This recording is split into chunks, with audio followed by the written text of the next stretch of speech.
उधर मंदिर गुरुद्वारे, इधर मस्त मसीतां। बुल्ला आखे तेरे अंदर भरिया गंद पलीतां। मैं हद्दां ते आण खलोता, सब दे ढोंग नूं वेहना। ना मैं मुस्लिम, ना मैं हिंदू, ना मैं विच ईसाई, क्यों बना कसाई। रोटी भावें हिंदू पावे, दाना पावे सिख।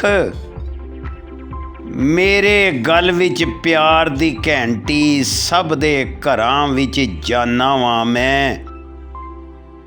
सब दी खैर मनाना वां मैं। तेनू समझ ना आई ओए बंदिया, ये रब ने खेड रचाई।